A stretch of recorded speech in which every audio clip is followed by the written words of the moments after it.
to je normální proces.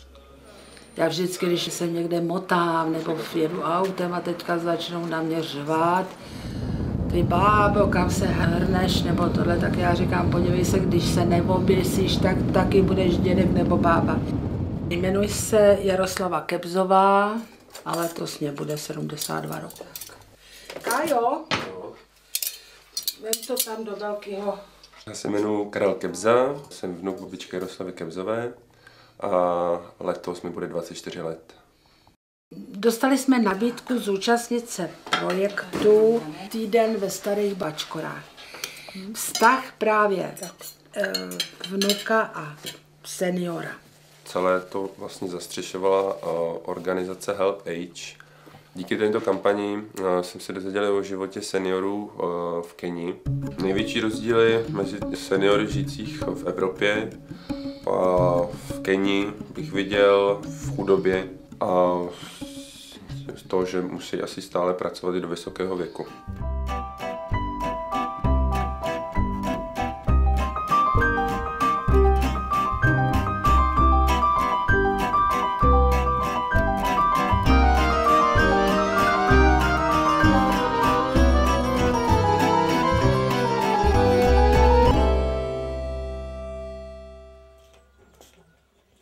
Jina langu ni Paul Kamau ya Kenya. Nilizaliwa mwaka wa 1978. Mwana niko na watoto wa kiume 5 na wasichana 6. Lakini kwa bahati mbaya moja aliaga, kaniachia watoto 5 na yule mdogo alikuwa na miezi 6. Gharama ya kila kitu imeenda juu sana. Kwa na bibi ile kazi tunafanya, kazi ya shamba. Hii shamba mmeona ni kidogo tu. Ndio mapato yetu. Sometimes kipata kibarua tunaenda naye tunafanya. Lakini zaidi kufanya hapa kinyumbani tu, maana za kibarua zingine na kuamu. My name is Siobua Maingi and I'm 70 years old. Sometimes I have to visit some other groups just within the village. Sometimes we contribute 20 shillings each member. Now, after I get that money, it enables me as an old woman, because I don't want to stay idle. I buy whatever is needed in the home and I go and get some items for sale. These are the things I usually sell to sustain my family.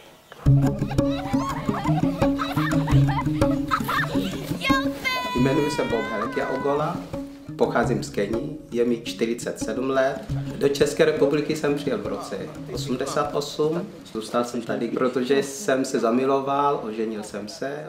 Já mám syna a dceru a pracuji v Nejtku jako evangelický farář. Já neumím opravdu hrát, já jsem akorát farář, ne. V Keni neexistuje sociální systém jako v České republice, když člověk je starý, tak víc spoléhá na tu rodinu. Hlavně ty lidi, co pracují ve státním systému, ty dostávají důchod. Ale ti, co pracují v soukromém sektoru, tak buď mají soukromý penzijní fond, anebo něco jiného dělají. Ale stát jim nic nedává, když oni sami neuspořili v tom. Teďka zmáčknu tohle.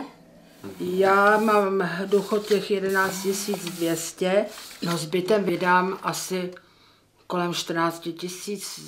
A kdyby tedy nebyl mých úspor, co jsem měla z minulosti a mě nepřidával syn, tak bych tady absolutně, to bych snad mohla jíst z kurky dennodenně.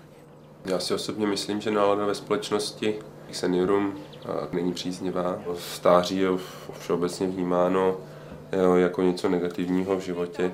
Myslím, že to i přiživuje tedy politika našeho státu a nyní se prostě stát snaží jim ty peníze, řekl bych, vzít.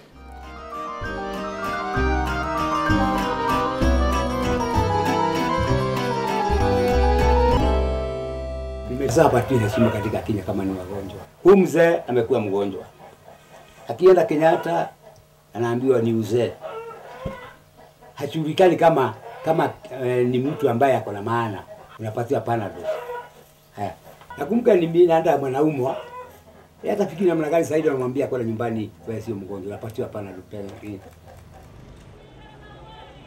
No, zdravotnictví v Keni, to je horší, protože seniori jednak na venkově tam nejsou ani sanitky, tak lidi většinou spoléhají jeden na druhého. Ale starší lidi právě říkají takový přírodní vývoj, že ten člověk, když je hodně nemohoucí, tak většinou jako přijde čas a on umře, kdežto tady v Evropě třeba ten člověk už jakoby dávno už umřel a jak ta medicina je tak vyspělá, tak furt je dávají zase zpátky do života.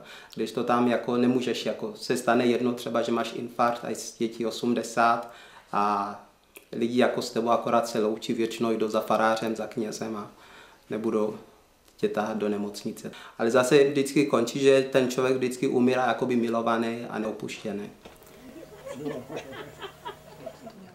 15, 16 jednotek.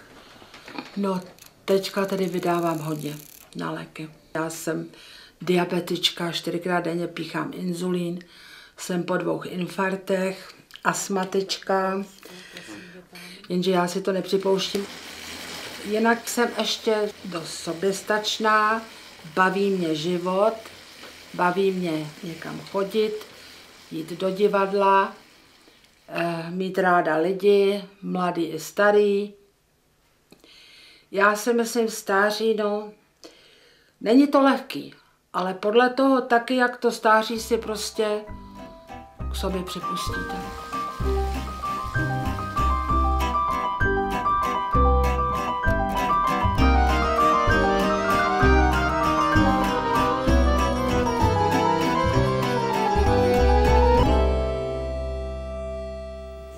I want old people to be known that they are living in Kenya.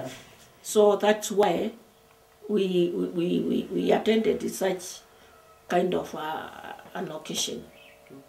We want to have a link or a kind of joint commission so that we in Africa, in one way or the other, knowing what is happening to the old people in Europe. And in Europe, because they are a bit advanced, to know about their counterparts in Africa. Mimi naambia kwamba kile Mungu amekupatia utosheke naye. Ya pili ufanye bidii. Usiwe mtu wa kupolemewa na uko na uwezo kila kitu kupewa. Lakini vile unafanya bidii na Mungu anakubariki. Na jaribu kuambia kwamba hakuna kitu toka juu ati kuangukia. Lazima ufanye nini? Toe jasho. Na ukipata kile kidogo unagawanya, maana unajua bado tuwe vile itaweza kutokea kesho.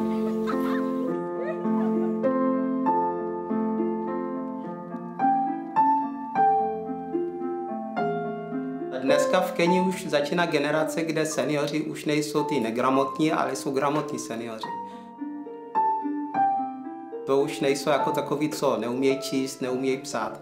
A ono i to další smysl života je to, že ten člověk celý život se učí. Že ten člověk je starý, ale ví, že žije dál, že ono ten život nekončí tím, že já se starnu. A od těch Kenianů bych řekl, že ty seniori taky v Čechách tady mají tu nevýhodu, že oni jak má pocit, že já jsem starý nebo stará, tak říkají, tak všechno dám dětem, já se stěhuji do domova důchodců a tam čekám na smrt.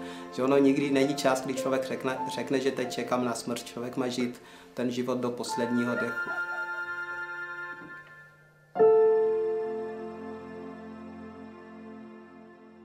Jsem rád, že Evropská unie přispívá hodně dotacemi na školství, zdravotnictví, na podporu ekonomik rozvojových zemí, například Keni. Byl bych rád, kdyby Evropská unie zahrnula i do toho přispívání i seniory, aby na ně myslela a dávala jim také nějaké peníze. Vzkazuju jim do Keni. Držte se své kultury, milujte život a hlavně, abyste nebyli nemocní, abyste byli zdraví, aby vás ten život bavil.